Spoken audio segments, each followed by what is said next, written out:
Aujourd'hui, Besha Tova ou Mutzlachat, nous allons parler d'une lettre qui pose problème.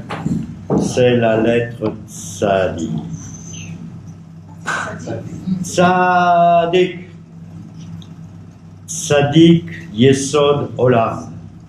Vous connaissez cette expression? Le Tzadik, c'est la base du monde. Yesod Olam. Yesod. On va développer cette histoire de Yesod Olam, si Dieu veut, par la suite. Mais en attendant, c'est une lettre qui pose problème. Pourquoi pose-t-elle problème?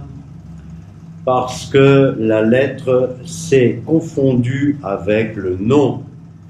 D'accord? Il y a une lettre qui s'appelle Tzadik, comme toutes les autres lettres de l'alphabet. Mais quand on prononce la lettre Tzadik, personne ne pense à la lettre Tzadik. On pense tout de suite au Tzadik, Tzadik. C'est le sage. Est-ce que je t'ai demandé de traduire? Je ne pense pas. Et si quelqu'un se permet encore de traduire, il n'aura pas de bonbon à la fin. Voilà. Le Tzadik. Donc, c'est une lettre qui se confond avec le mot qu'elle véhicule. Et c'est pour ça qu'on va prendre tout de suite la lettre Tzadik sous un autre aspect. Parce que la lettre Tzadik, elle véhicule effectivement ce qu'on appelle la Tzidkout. La Tzidkout, je ne traduis pas. Tzidkout, vous en faites ce que vous voulez. Et elle traduit un autre mot qui s'appelle Tseida. Tseida, du verbe la tzoud. La tzoud. Mazé la tzoud. Mazé la tzoud. La tzoud, c'est chasser. La chasse. Voilà. La tzoud. Alors, d'où le sait-on, entre autres, parce que quand Yitzhak est sur le point de bénir ses deux enfants, eh bien, qu'est-ce qu'il fait au départ? Au départ, il envoie son fils aîné, qui s'appelle Esav, et qui lui dit: va donc me chasser une bête et prépare-moi un plat comme tu as la spécialité de le faire. Et en hébreu, on dit Vayehav Yitzhak et Esav ki tzaïd bepiv. Et Yitzhak a aimé Esav parce que, traduction littérale, il chassait dans sa bouche. Tzaïd bepiv. Bizarre ça, chasse pas dans la bouche de son père.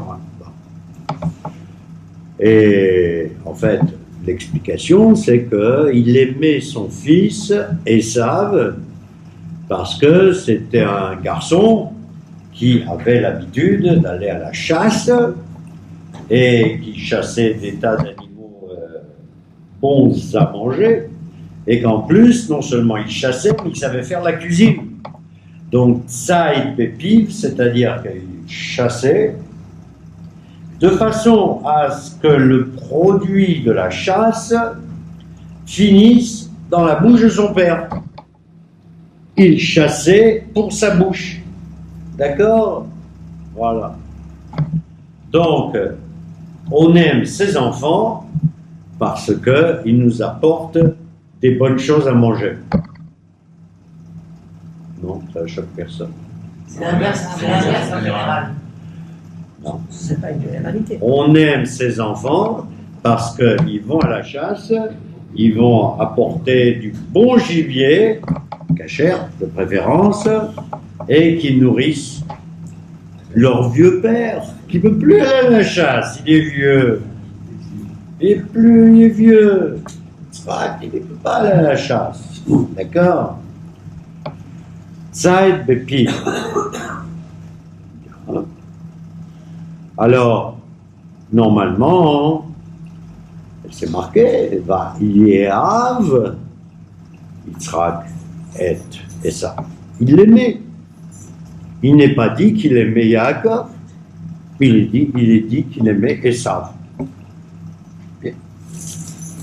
Alors après, les Chachamim, ils se grattent la tête, ils se grattent l'oreille gauche avec la main droite, et ils disent non, non, non. En fait, Esav, c'était un chasseur, mais Yaakov, c'était aussi un chasseur. Bon, il chassait quoi, Yaakov? Il chassait les âmes. Il rapprochait les âmes de la Torah.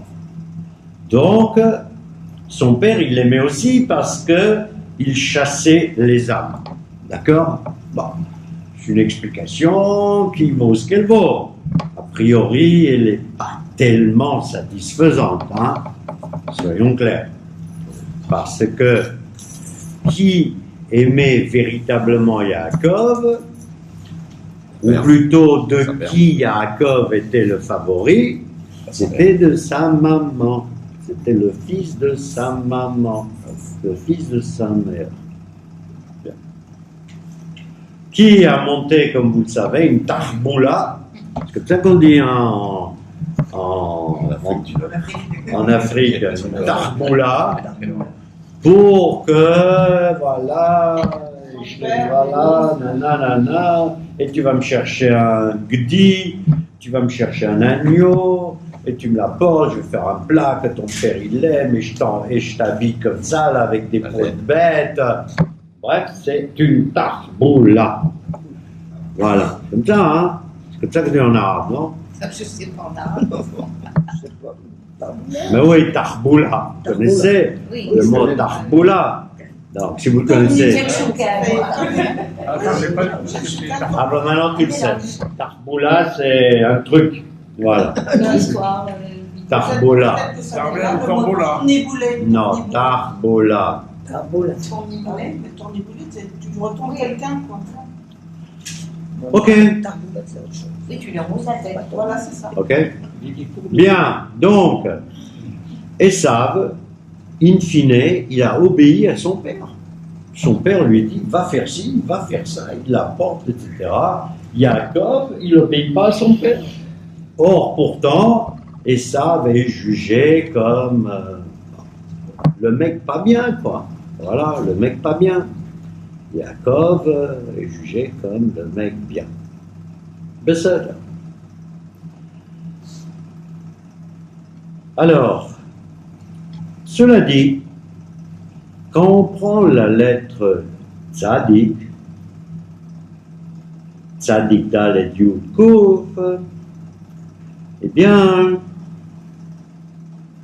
on se rend compte que, et si on garde le verbe la tzoud, chasser, on se rend compte que, en fait, le Tzadik, il tzad, le Tzadik, il chasse, où il va à la chasse, où il cherche qui? Il cherche le kouf. Hein? Tzadik, il tzad le kouf.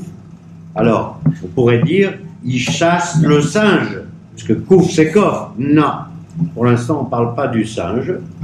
Hein? Il tzad le kouf. Et le kouf c'est qui? Ben, c'est la lettre qui suit. Tzadik, kouf, resh, shin, taf. Donc, on pourrait dire d'une certaine façon que le tzaddik est à la recherche du kadosh, puisque le kouf c'est le kadosh. La lettre qui suit, si nous l'étudions Bezrat Hashem, et nous allons Bezrat Hashem l'étudier, eh bien kouf c'est kadosh. Le tzaddik chasse ou est à la chasse ou va chercher le kadosh. Il va chercher la kedusha. Autrement dit, il ne l'a pas. Il n'a pas la kedusha. Il est à la recherche de cette kedusha, mais bon, il n'est pas encore arrivé, puisque la kedusha appartient au kadosh, appartient pas au tzaddik. Ça va.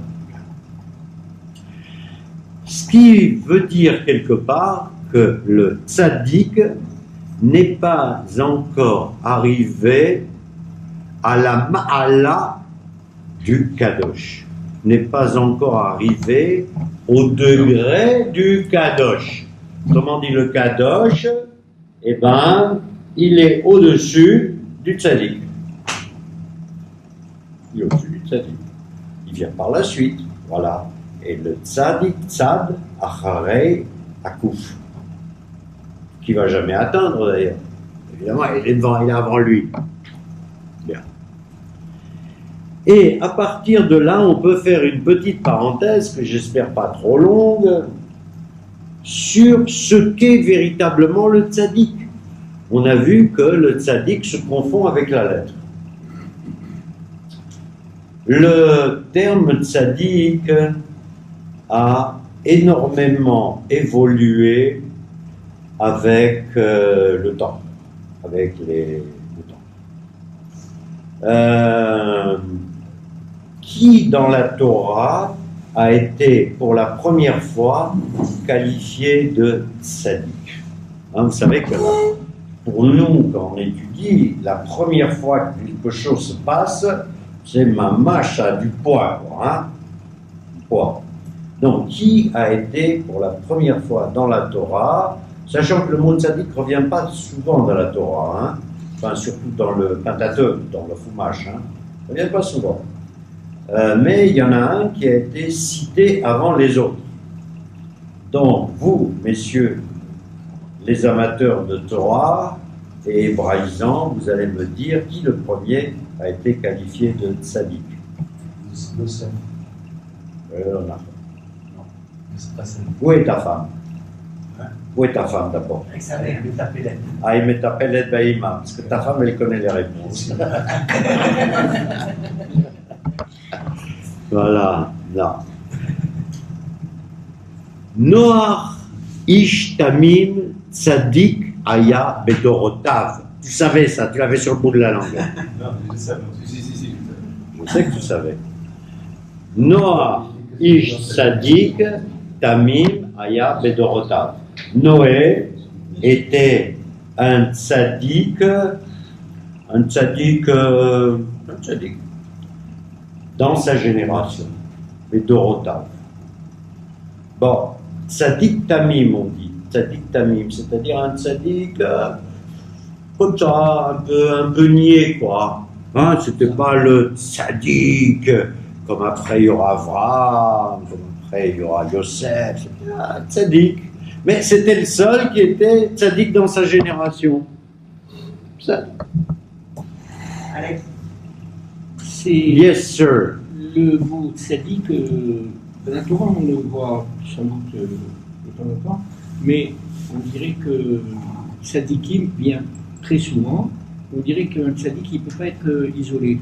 Attends, il ne peut pas être isolé. Pourquoi il ne peut pas être Parce que isolé? moi je ne sais pas. Ok, ouais, tu as posé ta question. On dit tzaddikim plus souvent que tzaddik. Voilà. Réponse négative. Négative. Et pour l'instant, ta remarque est bonne, mais pour l'instant, elle n'est pas dans le sens du cours. Moi, ce qui m'importe, c'est le mot tzaddik et pas tzaddikim, puisqu'on parle en définitive de la lettre tzaddik. D'accord? C'est ça qui nous intéresse, nous. Donc, on dit Noach ish tzaddik tamim aya bedorotav. Donc, c'était un tzaddik tamim. Voilà. Donc, Noach, pourquoi il était tzaddik et pourquoi c'était le seul tzaddik de sa génération? D'abord, on le sait, puisque c'est le seul qui a été sauvé avec ses 3 gosses, ses 3 brus et sa femme et les bestiaux. D'accord? Donc, les autres, ce n'étaient pas les tzaddikim, mais ils ont été tous engloutis par les flots. Donc, il a été préféré par Dieu pour 2 raisons. Enfin, pour une raison principale et grâce à une mission que Hachem lui a confiée.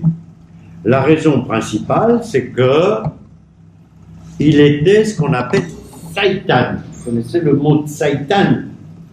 Satan qui vient aussi de Tzadik. Satan, c'est celui qui obéit, l'obéissant. Noach était un homme obéissant. Autrement dit, Hachem lui dit, tu fais ci, tu fais ça. Tu fais comme ci, il fait comme ça. Tu prends cela, tu fais comme ça. Donc lui, il était tamim, c'est-à-dire qu'il était quelque part, il ne se posait pas de questions. Quand on dit tamim, c'est quelqu'un qui ne se pose pas de questions. Hein? C'est comme dans la Gazda de Pessah, on dit tam, atam. Alors d'habitude, il y en a qui disent comment tu traduis tam, bené, bené, simplé. Non, non. Il a une émouna simple. Une émouna simple, il ne se pose pas de questions. Donc Noah aussi, il ne se pose pas de questions. Par contre, Hachem, lui, se pose un peu des questions sur Noah. Autrement dit, il aurait bien voulu qu'à cette génération-là, il y ait un tzadik comme ça, là, un tzadik balèze. Bon, et avec Noah, on se contente de ce qu'on a dans sa génération. Chaque génération, elle a ce qu'elle mérite. Il a un tzadik. Et il lui donne une mission. C'est quoi la mission essentielle que reçoit Noah de Hachem? Il reçoit la mission de nourrir les bestiaux pendant 40 jours et 40 nuits. Il prend les bestiaux, il les met dans l'arche, et surtout, il prend ce qu'il faut à manger, et il les nourrit. Ce qui en hébreu s'appelle parnas. Parnas. Les farnes. Parnassa. D'accord? Parnassa, les farnes. Noah avait une mission qui était de les farnes, c'est-à-dire faire en sorte que toutes les créatures qui sont sous sa responsabilité soient nourries.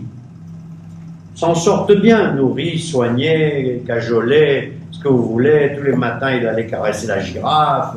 Enfin bon, c'était un mec sympa, quoi. Cool. D'accord? Et surtout, il savait que la girafe, ça mange pas la même chose que l'éléphant. Il fallait amener pour la girafe, pour l'éléphant, pour la perdrix, pour le lion, etc. C'était ce qu'on appelle, chez nous, chez les Juifs, Parnas. Parnas adore, celui qui fait en sorte que les gens de la génération, les gens ou les bêtes, ou ce que vous voulez, ne manquent de rien. Bien. Après Noah, il y a trois Parnassim dans la Torah. Après Noah, il y a un autre Parnas célèbre dans la Torah. Toujours dans Bereshit. Qui est ce second Parnas? Réfléchissez. Alors, ok, on pourrait dire que Abraham était le second Parnas Ador, mais Abraham, il a nourri son peuple, ou il a nourri plutôt les 70 personnes qu'il a prises avec lui pour les conduire en terre de Canaan, il les a nourris d'une façon spirituelle. Il avait une mission spirituelle vis-à-vis voilà. Alors on peut dire effectivement, il y avait Abraham. Enfin, il n'était pas là pour les nourrir, quoi, hein? Bien. Joseph. Il a fait. Alors, Yosef. Pourquoi Yosef est qualifié et le plus grand Parnasse de tous? Pourquoi? Il nourrit l'Égypte. Voilà. Non. Ah, quel rêve! On ne nourrit pas quelqu'un avec des rêves. Si tu nourris quelqu'un avec des rêves, il va crever de faim. Non, mais Vas-y, explique-toi. Dans ses rêves, il avait vu qu'il y aurait 7 années de vaches maigres et 7 années de vaches grasses. Et donc, de là, il en a déduit qu'il fallait anticiper et faire des provisions pour que le peuple ne meure pas de faim. Et c'est de là aussi que son père a demandé à ses frères d'aller en Égypte pour ramener de quoi manger et subvenir à leurs besoins. Alors, Yosef, tu as raison, en partie. était le Parnasse de qui? Yosef était le Parnasse du monde entier. C'était l'économiste keynésien, pour ceux qui ont étudié un peu l'économie, Keynes, c'était l'économiste qui a trouvé le système pour que le monde entier, ou du moins le monde connu, hein, le monde connu, c'est quoi le monde connu? Le monde connu à l'époque, ça allait de l'Égypte, du Nil, disons, jusqu'à l'Euphrate. C'était ça. C'était l'Égypte et la Babylone. Voilà, c'était ça.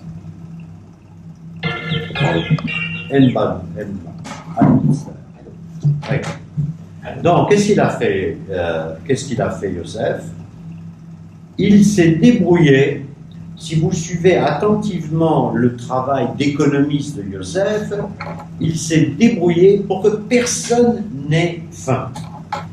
Non seulement l'Égypte, c'est évident, il était avant tout préposé à l'Égypte, mais on sait qu'en Égypte, il y a eu les vaches grasses, donc la richesse était en Égypte, et petit à petit, tous les habitants du Moyen-Orient se sont vendus, donnés, prostitués pour avoir un petit peu de la nourriture que Yosef avait ramassée. D'accord? Ils ont tout vendu. Ils ont vendu, ils ont donné leurs bijoux, leur or, leur terre et in fine leur liberté. Puisque quand ils n'avaient plus rien, eh bien, comme c'est marqué dans la Torah, ils se sont vendus comme esclaves au Pharaon. D'accord? Donc Pharaon, il a tout récolté, mais il n'a pas récolté uniquement ce qu'il y avait en Égypte. La meilleure preuve, c'est qu'on parle des Hébreux. Mais les Hébreux sont là uniquement pour t'indiquer, ce n'étaient pas les seuls qui sont venus en Égypte, les Hébreux. Puisqu'il n'y avait rien à bouffer. Ils vivaient en terre de Canaan. Alors comment ils faisaient pour bouffer les Cananéens? Ils n'étaient pas tout seuls en Canaan, les Hébreux. Il y avait tous les Cananéens, vous vous rendez compte? Il y avait tous les gars de Gaza. Il y avait tous les gars de Yehuda et Shomron. Hein? Ils n'avaient rien à manger non plus. Réfléchissez.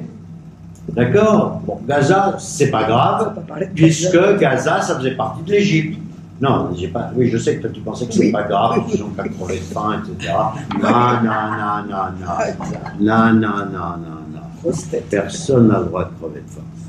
D'accord? Mais ceux qui habitaient sur les montagnes de ceci ou de cela, ou un peu plus loin, ils ont tous apporté tout ce qu'ils avaient à Pharaon. Enfin, Yosef d'abord, qui l'a donné à Pharaon, etc. Donc Yosef, c'était l'économiste ultimatif. C'était le Parnasse de toute sa génération. D'accord? Et entre autres, de ses frères, de leurs enfants, de son père, naninana. Mais il n'y avait pas que. Il faut avoir une vision plus globale, plus large. Bien. Ok. À partir de là, je reviens sur Tzadik. D'ailleurs, on dit que Yosef, quand on rentre un petit peu dans les considérations un peu ésotériques, on dit que Yosef, c'est Sfirat Yesod.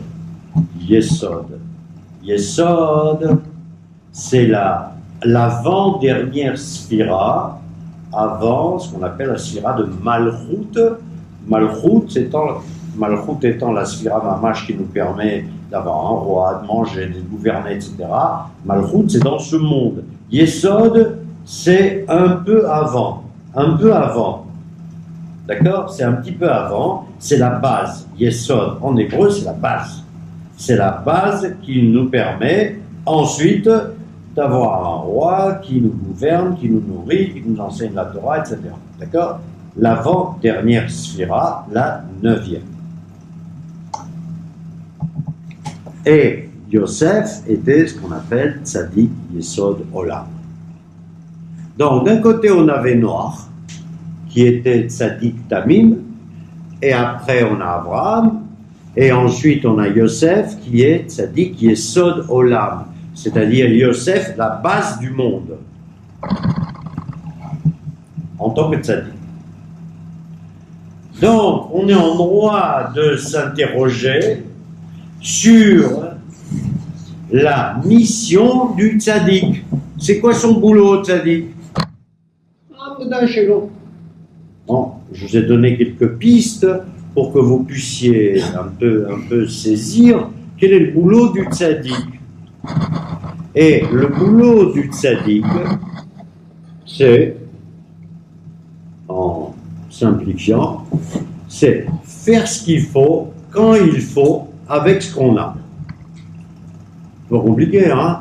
Faire ce qu'il faut, c'est-à-dire voilà, réunir les animaux ou réunir l'argent, avec ce qu'il faut, avec le tzaddik est par définition quelqu'un de très matériel, pas matérialiste, de quelqu'un qui fait avec ce qu'il a. C'est un homme d'action, quoi, voilà. Il a un boulot à faire, il le fait, d'accord? Donc c'est quelqu'un qui bosse, quoi. Au moins, il y a un point qui unit les trois tzadikim dont on a parlé, c'est Noach, Avraham et Yosef, c'est que c'était des bosseurs. Hein? Un tzadik, du moins dans l'acceptation biblique du terme, hein? Là on parle que de la Torah, hein?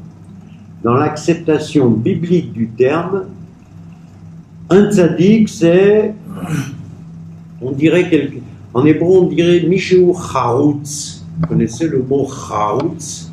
Chet, Resh, Vav, Tzadik. Charoutz, c'est un mec qui bouge toute la journée. Vous savez? Les Charoutzim, pas les Chaloutzim, les Charoutzim. Un mec qui bouge toute la journée pour faire des choses. Voilà. Puis il est hyperactif, si tu veux. Voilà. C'est comme ça, hyperactif. Mais pourquoi hyper? Actif. Simplement, un mec actif. Actif qui est là, qui a du boulot à faire, il n'a pas le temps de réfléchir. Vous croyez que Noach, avec la construction de l'arche et machin, allait attraper les girafes au lasso et machin, etc., il avait du temps devant lui. Ça vient du mot courir aussi. Là. Routz. Et je te parle de Charoutz avec un chet. La route, liot, Charoutz. Chet. Chet, resh, vav, tzad. Charoutz. Un mot important, ça. C'est des bosseurs. C'est des, ma femme dit hyperactifs. Du moins des superactifs. D'accord? Donc, on se dit, qu'est-ce que c'est un tzaddik? C'est un mec dans la matérialité, hein, il a un boulot à faire, d'accord? Même Abraham, Hachem lui dit, Abraham, il a bossé toute sa vie comme un malade, il se déplace, il va de là, il va à là. Hachem lui dit, allez, va me conduire ces âmes que tu as faites à Haran et amène-les en Clan. Et voilà, et il bouge et machin, ensuite il se bat contre des rois, et il va chercher de l'eau au puits, il n'arrête pas. Non-stop la vie d'Abraham, non-stop la vie de Yosef, et non-stop la vie de Noach. Et tous deux sont considérés comme, tous les trois, sont considérés comme des tzadikim. Autrement dit, première définition du tzadik, c'est un mec qui s'active. Voilà. Alors, il ne s'active pas n'importe comment. Tzadik, il s'active dans le sens de tzedek. Tzedek, c'est la justice. D'accord? Justice. C'est-à-dire, il fait les choses d'une façon juste, comme il faut les faire, quoi. Hein? Tzedek, c'est pas quelque chose d'ésotérique, le tzedek. Hein, quand tu vas au Beit Din, il est là pour rendre le tzedek, pour rendre la justice. D'accord? Donc il fait les choses comme il faut avec tzedek. Le seul. Donc jusque-là, je dirais que le tzaddik, il n'a rien d'extraordinaire. Si ce n'est que c'est un gars qui a du ratson, il a de la volonté. Il a volonté et il a été choisi par Hachem parce que c'est un mec qui a de la volonté. C'est un bosseur. Et qui bosse bien. Ça. Donc on voit déjà se profiler dans la Torah la mashmaout de tzedek. Et le sens, mashmaout, le sens. Et les choses changent. Les choses évoluent. Le mot tzaddik en prend plein la tête avec les générations. Et surtout avec l'arrivée du Talmud, etc., etc. C'est-à-dire avec surtout l'arrivée d'une autre époque où le peuple juif il est un peu perdu, il est un peu paumé.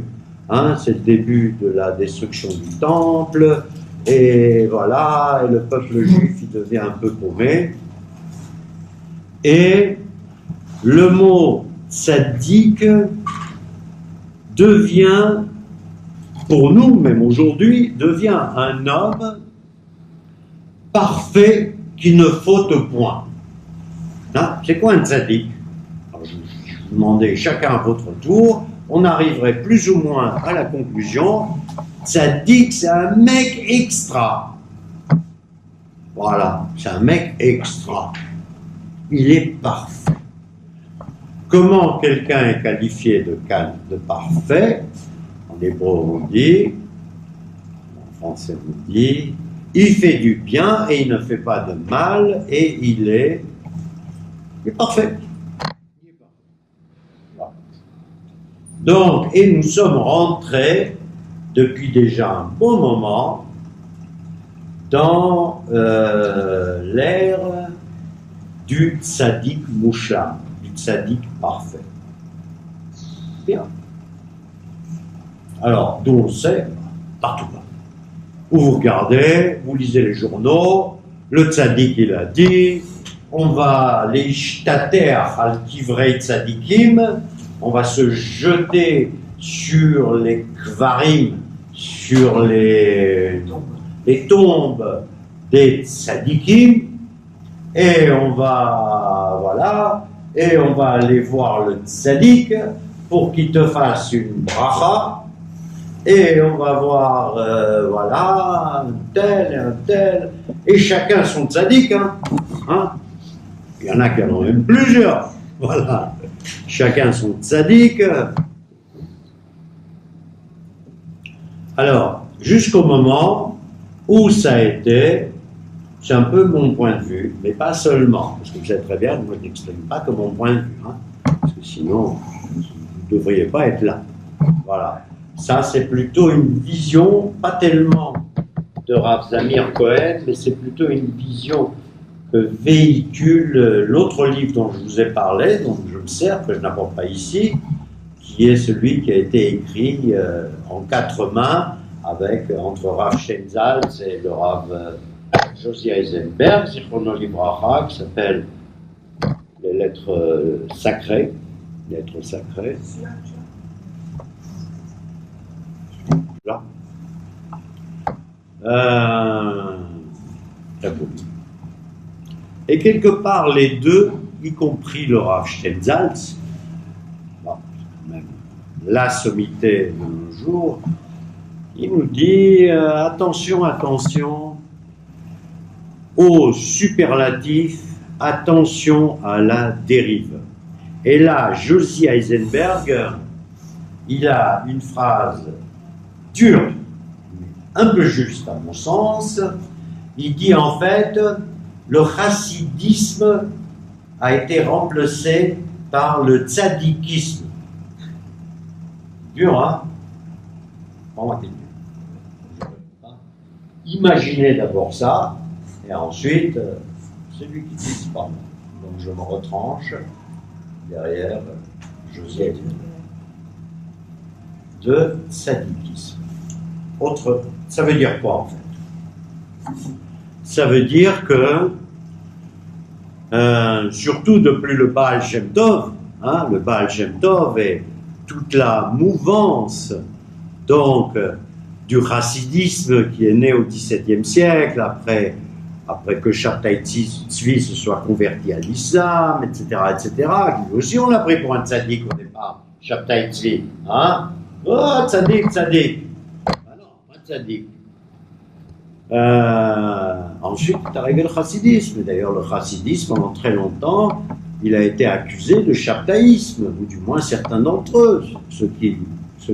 Ceux d'entre vous qui se sont intéressés à cette période, ils le savent. Voilà. Non, lui disait qu'il était de Mashiach. Mais Mashiach, par définition, c'est tzaddik. C'est tzaddik ultimatif et dernier. Voilà. D'abord, il ne disait pas qu'il était le Mashiach. C'est pas lui qui le disait, c'était son compère, Nathan de Gaza. Il disait, lui, c'est le Mashiach. Bon. Lui, il parlait. Voilà. Donc, et on est arrivé à une espèce de dérive où le tzaddik devient vraiment l'homme à, l'homme à atteindre, l'homme à joindre, l'homme à s'approcher de lui, d'accord? Qu'il soit vivant ou mort, ça n'a pas d'importance, hein? D'accord? Voilà. Où il y a une espèce de dérive vers les tzadikim. Tout le monde est à la recherche du tzadik. Donc en fait, le terme tzadik a été fourvoyé, dénaturé, dévoyé. Voilà. Et parce que galvaudé, parce que tzadik chez tzodek velochoté, c'est-à-dire un tzadik qui a toujours raison et qui surtout ne faute jamais. Si vous me le trouvez, je serai content de le connaître. Non, je ne dis pas que ça n'existe pas. Il ne faut pas dire que ça n'existe pas. Mais on n'est pas, nous, en mesure de savoir qu'un tel n'a jamais fauté. Or, s'il a fauté une seule fois dans sa vie, il n'est plus tzaddik. Par exemple, dans la Torah, on dit, quand est-ce qu'on sait que Moshe a fauté? La première fois. A fauté. Alors, ça c'est rapporté d'ailleurs par Zamir, il dit voilà, Moshe, il n'y avait plus d'eau dans le désert là-bas, et Hachem lui a dit, va vers le rocher, parle au rocher. Parle au rocher, demande au rocher. Voilà. Alors, Reine nous met tout de suite au parfum. Pourquoi il ne lui a pas parlé au rocher? Qu'est-ce qu'il t'a fait, le pauvre rocher? Tu prends ton bâton, tu lui tapes dessus. Donc, moralité, il a désobéi. C'est marqué. Les Mefarchim le disent, les commentateurs. Il a désobéi à Hachem en tapant sur le rocher. Donc, ayant désobéi, il a fait une faute. Alors, ayant fait une faute, ce n'est plus un tzaddik complet. Et comme c'est plus un tzaddik complet, il sera puni. Les afflictions de la police. Oui. C'est la seule raison pour laquelle il n'est pas... Non, ma chérie, c'est pas la seule raison. Évidemment que non. Mais c'est celle qui a inspiré beaucoup les Chachamim. Madame Lévy. Un tzaddik, ouais. Il était toujours un actif, un super actif. C'était pas encore la même question. Je sais pas quoi, comme aujourd'hui. C'est pas dénaturé. Il n'aurait pas pu continuer à être un tzaddik, ouais. parce que c'est pas parce qu'il a tapé sur un rocher qu'il n'a pas continué à être actif. Non, mais attends, d'abord, Donc là, actif, il y a de la loi. j'ai compris. D'abord, il a toujours été très actif. Rocher par rocher, Moshe, qui rime avec rocher, il s'est toujours activé toute seule. Quelle est ta question? Pas le traité de tzaddik. Non, mais attends. Tout ça parce qu'il a désobéi. Le mot tzaddik à l'époque de Rocher n'avait pas la même signification qu'après le Baal Shem Tov. C'est ce que tu as dit à 5 minutes. Hein. C'est ce que j'ai dit à 5 minutes, Voilà, c'est ce que j'ai mais tu as raison, mais les Mefarshim, en fait, ne savent pas très bien ce que c'est un tzaddik. Est-ce que c'est un tzaddik du temps de la Torah ou est-ce que c'est un tzaddik de notre époque? Tous les Mefarshim, les premiers Mefarshim, ils datent du XIe siècle, d'accord? Ils datent du XIe siècle, le premier Mefarsh, c'est Rashi. Donc, eux, ils disent simplement, il a fauté. Mais il a fauté dans le sens où Noach n'a pas fauté. Il n'a pas fauté. Il a fait exactement ce qu'Hachem lui a dit, du début à la fin. Abraham Avinu n'a pas fauté. N'a pas fauté. Il a toujours fait ce qu'Hachem lui a dit, et même qu'il a fait plus que ce qu'Hachem lui a dit, puisqu'il s'est pris la tête avec Hachem quand il s'agissait de sauver Sdom, et à ce moment-là, justement, il dit à Sdom, Haïm yesh chamishim tzadikim beSdom, est-ce qu'il y a 50 tzadikim dans Sdom? Eh non, il n'y a pas que 50, 40, etc. Bon, donc il a toujours été à l'écoute, il n'a pas fauté. Yosef aurait pu fauter, puisqu'il s'est fait presque violer par la femme Boutifar. D'accord? Mais il a Résiste. Shomer à Brit. Il a résisté, il a gardé son Brit. Il n'a pas fauté. Moshe, semble-t-il, contrairement à ces trois personnages, a fauté.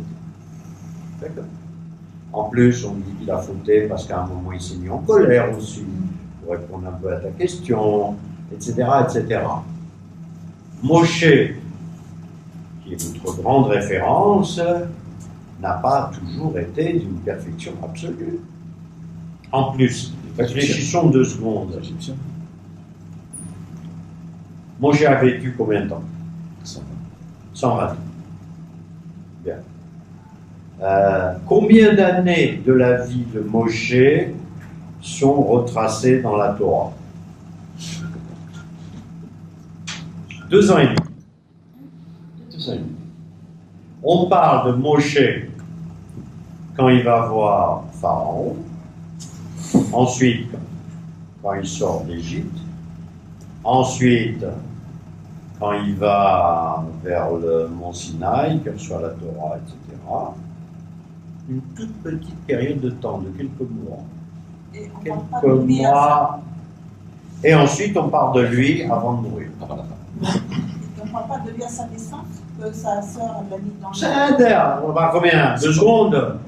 Voilà, on l'a mis dans son truc, paf, tac, chez la bonne, chez la fille Pharaon. On parle pas de lui. Moshe a vécu 120 ans, on ne sait rien de la vie de Moshe. On sait si peu de choses. C'est pas Moshe. Ceux qui disent qu'ils connaissent Moshe racontent n'importe quoi. On connaît certains épisodes dans la vie de Moshe. N'est-ce pas? J'ai raison. Je veux dire, voilà, on ne connaît pas Moshe.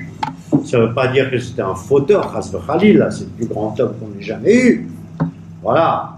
Ça veut dire, quelque part, que si Moshe a fauté, il n'y a pas de, quelque part, de tzaddik shalem.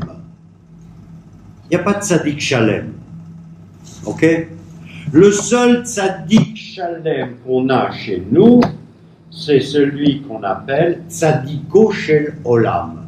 Le tzaddik du monde qui est Akadosh Baruch Hu. C'est tout ce qu'on sait. Tzaddiko shel olam, c'est une des façons de désigner Hachem, c'est Akadosh Baruch Hu. Lui, c'est le tzaddik du monde. À part ça, voilà.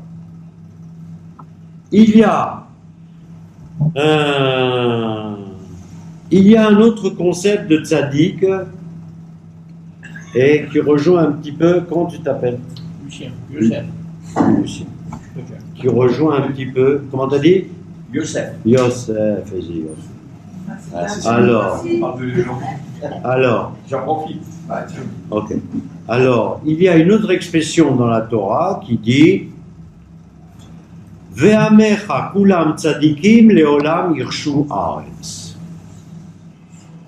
Amecha kulam tzadikim, ton peuple ou les représentants de ton peuple sont tzadikim, les olam irshu haaretz, ils hériteront de la terre pour l'éternité. Autrement dit, l'autre entité de tzadikim, et là en pluriel, c'est le peuple d'Israël considéré comme une entité. C'est-à-dire nous, enfin nous, peuple d'Israël, Hachem dit Amecha Kulam Tzadikim. C'est-à-dire le peuple d'Israël, individuellement, on vaut ce qu'on veut, on vaut ce qu'on vaut, d'accord? Mais d'une façon collective, eh bien, nous sommes des tzadikim. C'est-à-dire, nous sommes considérés comme une entité de tzadikim. On dit d'ailleurs dans la Torah, tzadikim tiyu ki anochi tzadik. Soyez des tzadikim car moi je suis tzadik. D'accord? Autrement dit, Hachem il est tzadik. Le peuple il est tzadik. D'accord? Le peuple dans son entité. Pour l'instant, on ne rentre pas à Be'eretz, pas Be'eretz, puisque c'est quelque chose dans le sens de la potentialité, d'accord? Mecha, kulam tzadikim, leolam irshu haaretz. Alors, pour répondre à ta question, non, pas sur la terre, puisqu'on dit leolam irshu haaretz, ça veut dire ils hériteront de la terre pour l'éternité. Donc on ne sait pas s'ils sont arrivés encore sur leur terre. Je ne sais pas, peu importe. Mais ce qu'on sait, c'est que nous hériterons de la terre pour l'éternité. D'accord? Ah oui. Léolam Irshua. Donc,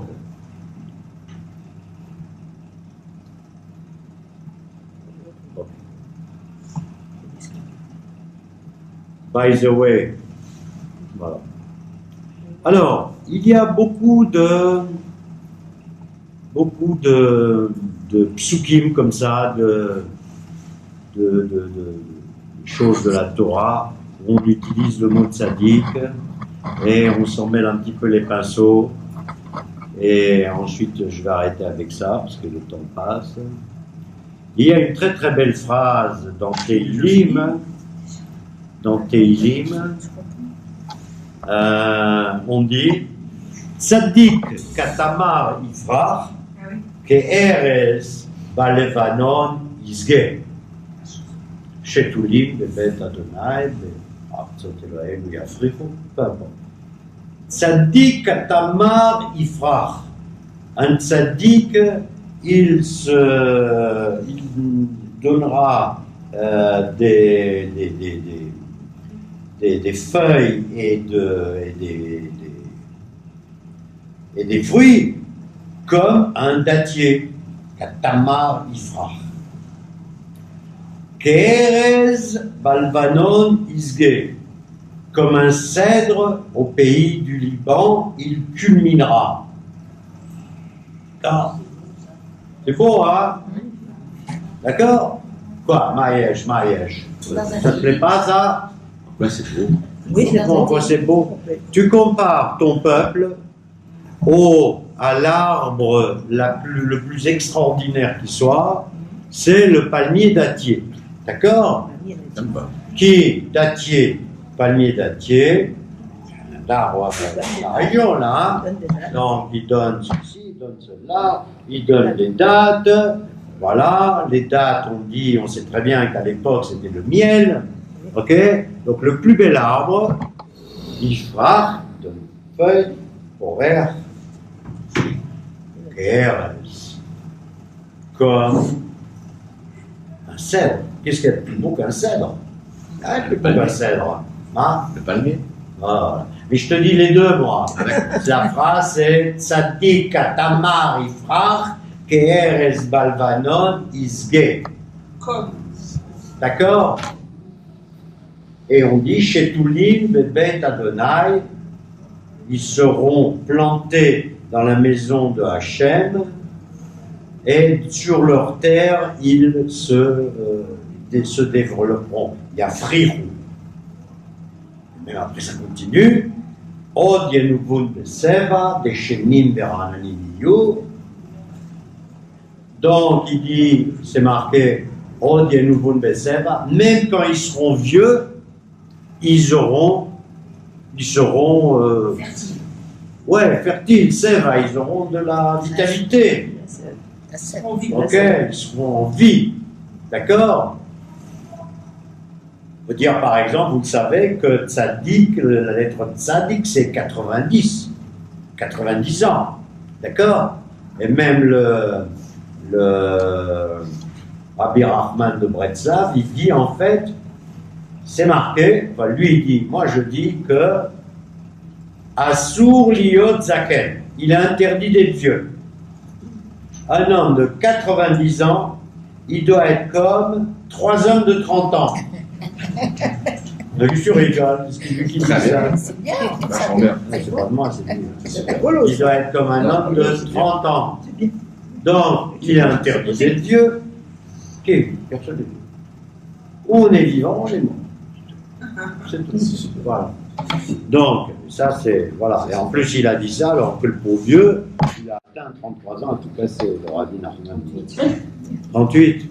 38. Je pensais qu'il était mort plus jeune. Ok, bien.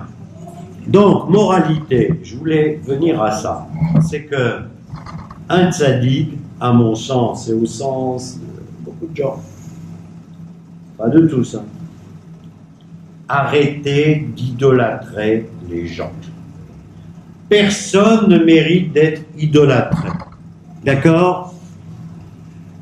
À la limite, celui qui mérite d'être admiré,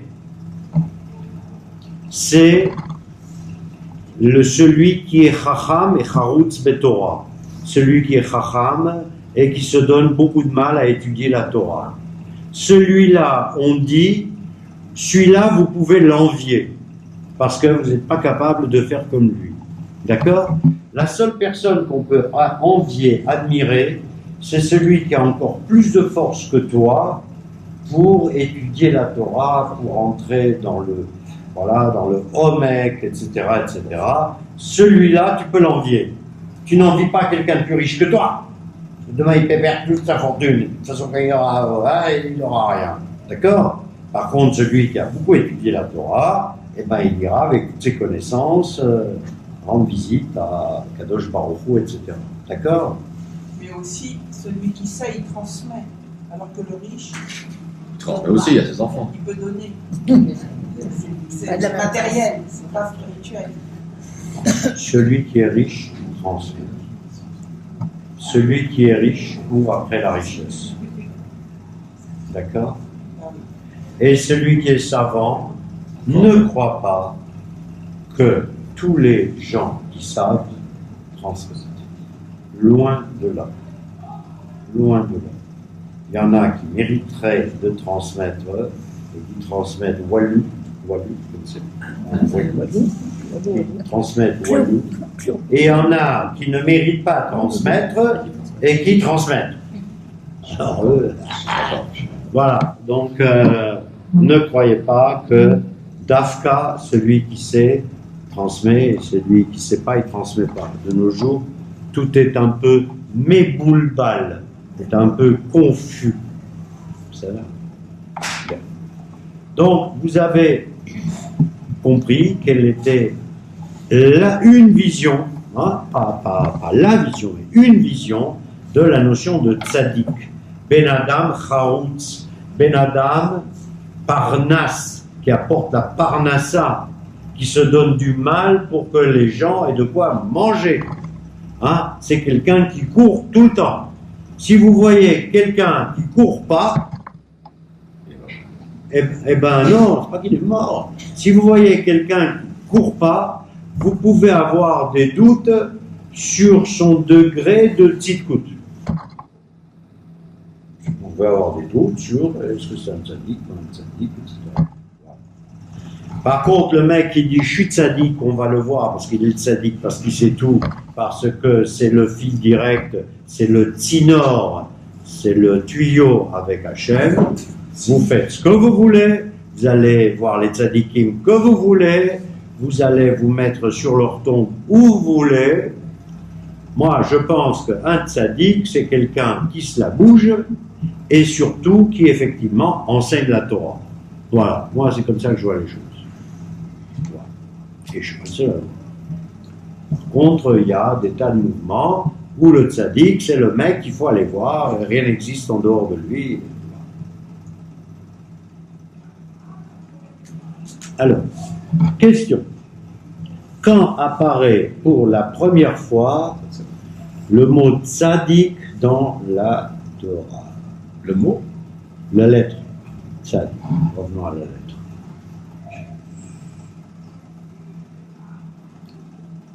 Non? Alors, la première fois qu'apparaît le mot tzaddik dans la Torah, c'est quand on dit,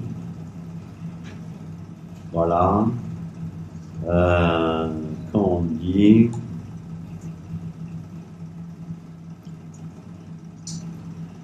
Vayomer Elohim naase Adam betzalmeinu ubidmutem. Nous ferons un homme, faisons un homme, betzalmen, tselem. Betzelem Elohim bara et Adam. Dieu a créé, alors traduction classique, Dieu a créé l'homme avec l'appareil photo de Dieu. À son image. Non, parce que Tselem, c'est appareil photo, Matslema. Donc Hachem, voilà, bon, voilà, très bien, très joli. Hachem, il a fait un selfie. Donc il s'est pris en photo comme ça, il a mis l'homme ici, tac, il a appuyé, et il a fait un selfie. Voilà. Non? Arrête. Oui, mais c'est à la fin, tu as raison. Nahon, aval c'est pas sauf. C'est pas sauf, c'est à la fin. C'est quand je pose la question en général, enfin pas en général, de façon systématique, c'est quand est-ce qu'il est apparu au début d'un mot. Début d'un mot. La lettre qui importe, même dans votre nom à vous, hein, c'est la première lettre du début du mot. Celle qui importe aussi, mais un peu moins, c'est la seconde, la troisième, etc. C'est ça qui forme un homme. C'est les lettres de son nom, d'accord? Donc la première fois, Tselem Elohim, Tselem Elohim, à l'image de Dieu. Tselem. Donc, ok. Ben, qu'est-ce qu'on peut déduire de ça? Pas grand-chose.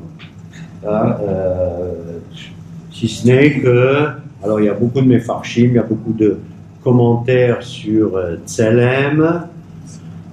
Il y en a qui disent, ouais, il lui a donné le Koach HaBrira, il lui a donné la possibilité de choisir, hein, Koach HaBrira, il lui a donné le libre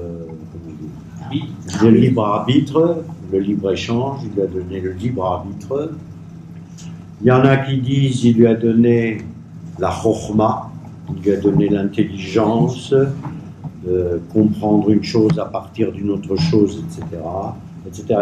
Mais ça ne nous intéresse pas beaucoup pour l'instant, si ce n'est qu'il est bon quand même de se rendre compte quand même quelque part que si l'homme a été créé, il a été quand même créé, Betzelem Elohim, il a été quand même créé avec quelque chose de divin. Hein, quelque chose qui ressemble au divin. Un autre concept qui est intéressant, et là on va à nouveau revenir à la notion de tzaddik et de tzaïd. Tzaïd. J'aime beaucoup le mot tzaïd. Tzaïd, la chasse. Le chasseur, c'est tzayad. Tzayad. Alors, là, Rav Zamir nous dit Tzadik milshon, à la lettre tzadik, à haute tzadik, milshon tzadik ou milshon tzayad. Sheshnei ele inyanam shlita muchletet. Que ces deux mots, le tzadik et le tzayad, donc le tzadik que je ne traduis pas, je ne vais pas traduire. C'est un traduit. Comment tu traduis? Tu es bonne dans les traductions. Ça redit. Tzadik, comment tu traduis? Ah ben, moi j'avais toujours entendu dire que tzadik ça voulait dire sage. D'accord. Bon. Mais en même temps, toi tu dis c'est l'inverse, c'est quelqu'un qui court. Alors, absolument. C'est quoi la définition d'un sage en français? un sage, Tu diras. quelqu'un qui médite et qui, je sais pas, qui sage. La définition d'un sage, c'est celui qui connaît les conséquences de ses actes. Voilà. Alors, d'abord, c'est marrant. C'est pas vrai. C'est vrai. Quelqu'un qui est sage, d'abord on dirait un chacham. On dirait un chacham. Si tu veux déjà la sagesse, la connaissance, on dirait un chacham. Sagesse, c'est En un hébreu, on dirait plutôt un talmid chacham. Hein? Vous vous souvenez de la C'est définition? intelligent, Chacham. Non. Non, non. Comment Sage. t'as dit tout à l'heure intelligent? Ah, Chokma. Bon, c'est bon. Alors, je continue sur ma lancée, là, d'accord? Et Rav Zamir il nous dit, voilà, Atzadik, Sholet beyetzarav, beatzayad, Sholet betzido. Le tzaddik, il maîtrise ses pulsions et le chasseur maîtrise la bête qu'il a chassée. C'est amusant, d'accord? Tzadik sholet be'etzarav, c'est-à-dire un tzadik par définition, il essaye de ne pas se laisser aller à ses pulsions négatives, d'accord? par le Yetzirah. Parce que tu veux. Parce que tu veux. Je te signale que Yetzer, c'est un tzaddik. Par ses pulsions, Yosef n'a résisté, toujours le même exemple, il gonfle un peu, mais qui est un classique, a résisté à la belle Poutifar. Bon. Donc, il n'a pas cédé à ses pulsions. Et ça on a compris. Hein? Donc, un tzaddik essaye de ne pas faire du mal. Hein? Parce qu'à partir du moment où, on l'a dit tout à l'heure, dès qu'il fait un peu de mal, ou qu'il dévie un petit peu de sa route, ou qu'au lieu de dire « Monsieur Rocher, pouvez-vous me donner de l'eau ?» mais qu'il lui donne un coup sur la tête, c'est déjà considéré comme une faute. Imaginez les fautes que nous commettons tous les jours, hein? Hein? Tout le temps. Hein? Bon. Donc, un tzaddik est là et il est cholette. Il maîtrise ses pulsions. Et le tzayad, cholet, tzido. Tzaido. Donc le tzayad, le chasseur, il, voilà.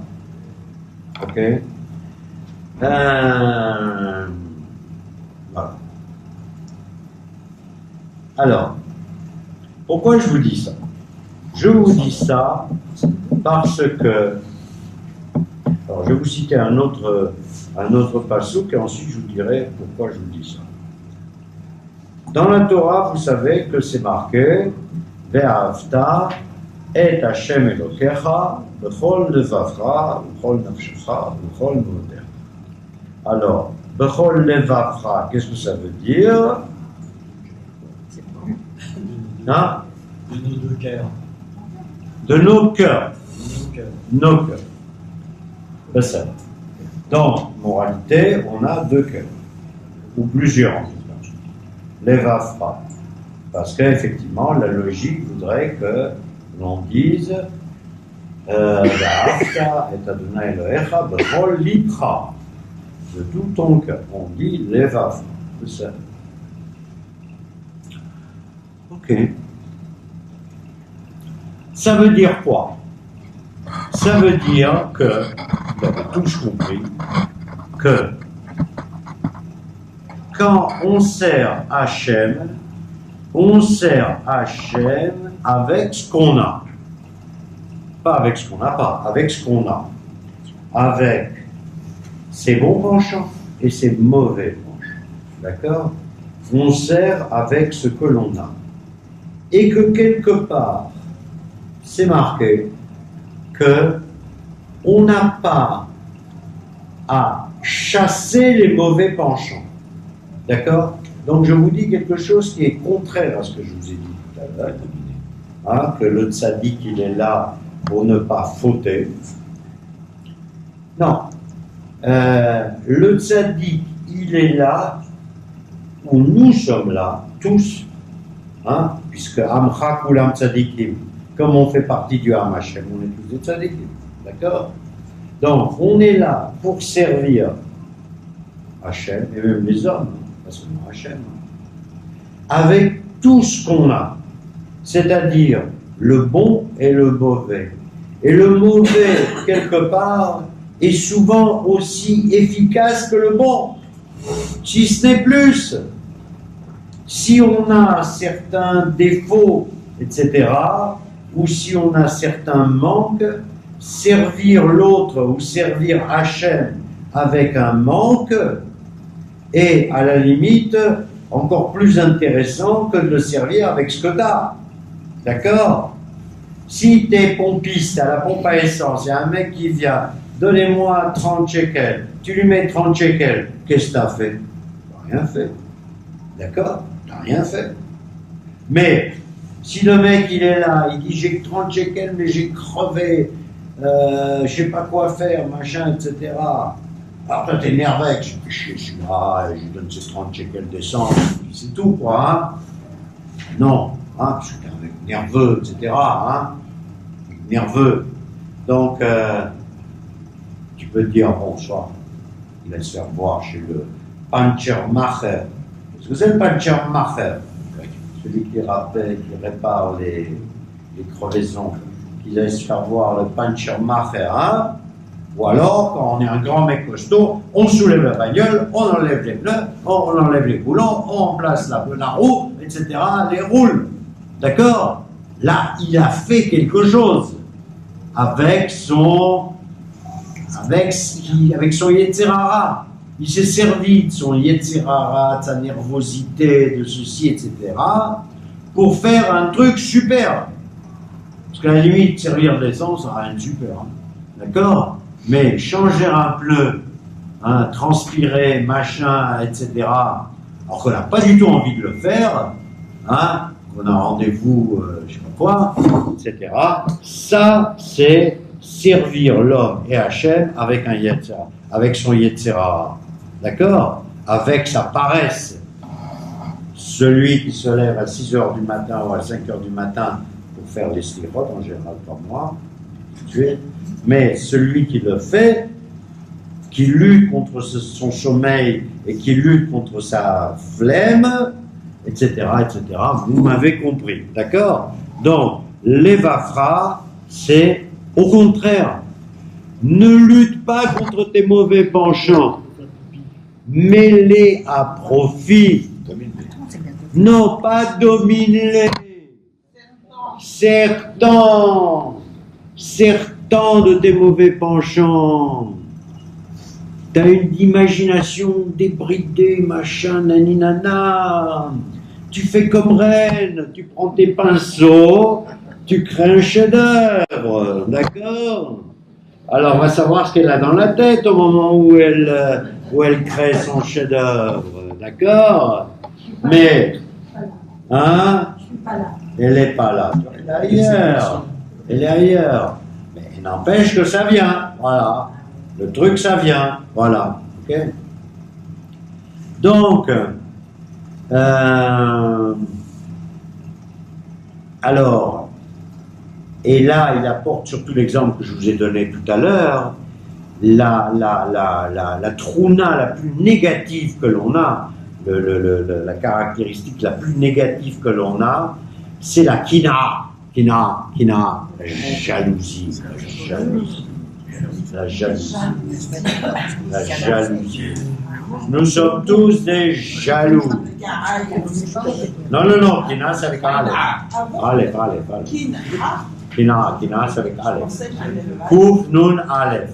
Hey. Kouf nun Aleph. Alors, il y a un passouk dans le Talmud qui dit ce que je vous disais tout à l'heure, c'est Kinat Sofrim Tarbe Chochma. Kinat Sofrim Tarbe Chochma. La jalousie envers les Sofrim, les sages, le Hamasefer, elle te rajoute de la Chochma. Quand tu jalouses quelqu'un qui sait, tu ne peux que monter dans la Chochma. C'est sûr, tu peux te coucher dans ton lit aussi, hein. Ou alors renoncer tout de suite. Ah, moi, je ne peux pas. Hein? Parce que c'est pas dit Kinat Sofrim fera de toi un sofer. Tu n'arriveras sans doute jamais à être au niveau du sofer. Mais Tarbe Chochma, ta Chochma grandira. D'accord? Kinat Sofrim, Tarbe Chochma. Il y a un autre truc qui est marqué aussi.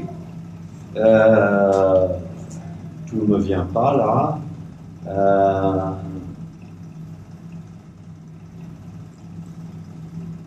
Oui. Lo Abaishan Lamdan. Ça veut dire celui qui n'est pas timide. Vas-y.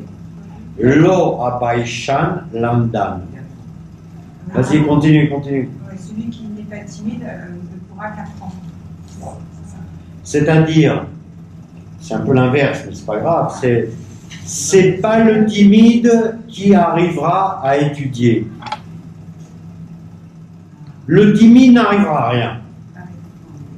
Pour nous, la timidité est un vilain défaut.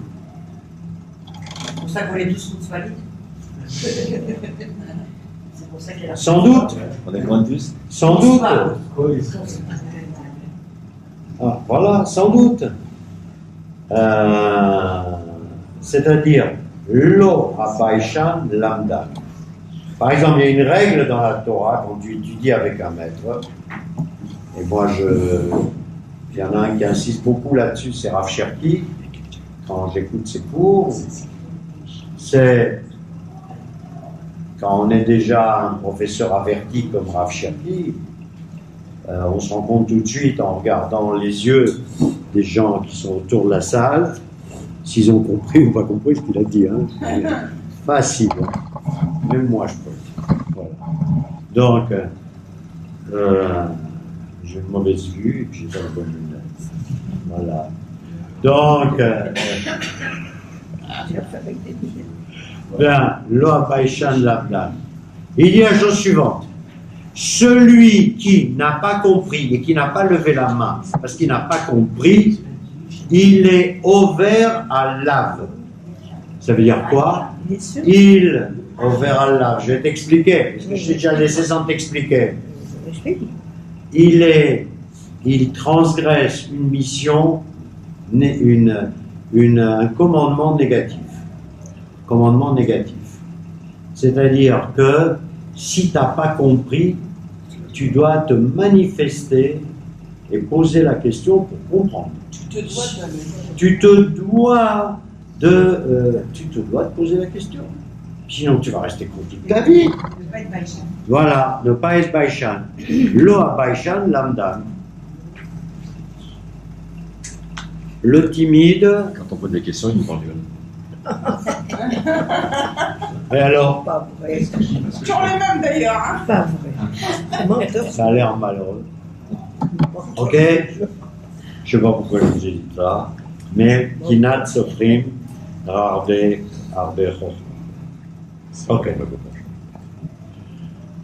Bon, allez, on n'a plus beaucoup de temps, là, on n'a pas fait grand-chose, mais c'est pas grave. Alors, on va parler rapidement de la forme de la lettre tzadik. Essayez de vous dessiner un tzadik comme ça dans votre tête. On n'a pas besoin toujours de cahiers, de papier, de machin, etc.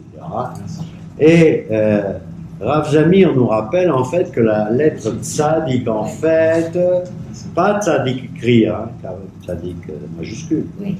Donc tzadik, en fait, c'est comme un noun, mais un peu plus penché qu'un noun. D'accord? Sur lequel à droite on met un yud inversé. D'accord? Donc tzadik, c'est. Non, ça va. Maintenant, vous n'avez qu'à faire l'effort. Hein. Voilà. On connaît la lettre. La règle. Donc, tzadik, en fait, c'est un noun, mais un noun comme ça, parce que sinon, il n'y aurait pas de place pour mettre le yud ici. D'accord? Alors, donc, en fait, vous vous souvenez, quand on a fait la lettre noun, je vous avais parlé de noun kafouf et noun zakouf. Le noun penché, en signe d'humilité. Et le noun zakouf, le noun sophie, qui est droit. D'accord? Et ici, de la même façon, on a le tzadik zakouf, enfin, le noun du tzadik qui est zakouf. Et d'ailleurs, il est tellement zakouf que Hachem, il est là. Donc en fait, il est zakouf devant Hachem. C'est une espèce d'humilité devant Hachem. Hein? Il porte la lettre Yud sur son dos. D'accord? Et le noun final, enfin le tzadik final, qui est zakouf. Alors, il est évident que Rav Zamir, qui fait partie donc de ces rabbanim classique, d'accord? Donc, lui, il dit, voilà, le tzaddik, c'est le tzaddik final, c'est le tzaddik du tzaddik be'olam haba, dans le monde futur. D'accord? Et dans le monde futur, le tzaddik, il sera zakouf, il sera debout. On ne souffle pas en cours. Voilà. Mais dans ce monde-ci, on est malé anava, on est un tzaddik kafou. D'accord? Bon, moi, je veux bien, mais... Hein? La valeur numérique de Yud. 10. Ah, j'avais raison. 50 et 10, 60. D'accord? Ok. Donc, moi, j'aime pas trop ça. Moi, je pense que il faut être à la fois tzaddik kafouf et tzaddik zakouf. C'est-à-dire qu'il faut être tzaddik ve'anav, il faut être tzaddik et humble, mais à partir du moment où on pense qu'on a rendu le tzedek, hein, qu'on a rendu la justice, ou qu'on a raison. On a raison. À des moments, quand même, on pense qu'on a raison. Bon, eh bien, il faut être zakouf. Il faut se tenir droit. D'accord? Il faut être sûr de... On peut qu'on soit sûr de quoi que ce soit dans ce bas monde, mais des fois, on est quand même sûr de certaines choses. Hein? Bon, voilà. Donc, je ne crois pas qu'il faille attendre le Olam Haba pour être un tzaddik zakouf. Et d'ailleurs, dans la phrase que je vous ai citée, Ve'amecha kulam tzadikim Leolam Irshu Haaretz. Ton peuple, ils sont tous des tzadikim et ils hériteront de la terre pour l'éternité. Haaretz, évidemment, se termine avec un tzadik final, Zakouf.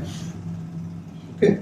Donc nous, on est tous, il faut être optimiste, on est tous des tzadikim et on a hérité de la terre d'Israël.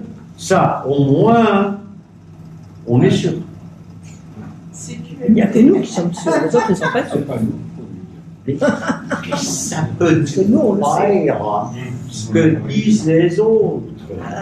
Oui, mais Tu connais la phrase Kol echad be'emunato yichyeh. Chacun doit vivre avec sa foi, sa emuna. D'accord? oui, bien sûr. Ish, en hébreu exactement la phrase, c'est Ish be'emunato yichyeh. Un homme vit avec sa foi. D'accord? Oui. Ma foi me dit que nous avons hérité de la terre pour l'éternité. Je pense, mais Ce que dit le BDS, Pas penser, ce que bien sûr. dit Macron, ou pire encore, de Villepin, ou pire encore, je sais pas moi qui Ça n'a a, pas d'importance. enfin, il y a toujours des pires, hein, Ah oui. mais qui dit ceux qui veulent. Moi, je pense que c'est marqué dans la Torah, Amecha Fulam Tzadikim, Leolam Irshu Haaretz. Une promesse a été faite, ton peuple sont tous des tzadikim, ou alors ton peuple dans sa globalité, c'est une valeur de tzadikim, ils héritent de la terre. On a hérité de la terre, et les autres, l'omanienoti. T'as l'air gêné. Kol echad be'emunato yichyeh. Moi, j'ai mon émouna, et c'est celle-là qui est importante. D'accord? Donc, je me fie à ce Haaretz. Voilà. Quand, voilà, comme disait l'autre, on demandait à un rave chassidique, il dit quelle est la différence entre Akadosh Baruch Hu et le Mashiach. Alors il disait, je me souviens plus quel rave, il disait en fait c'est simple.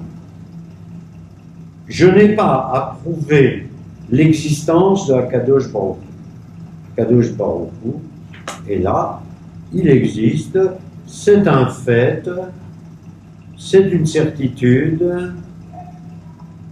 Voilà, c'est une certitude. Mon émouna n'a pas à être impliqué dans Akadosh Baruch Hu, puisque il est là, j'en suis sûr.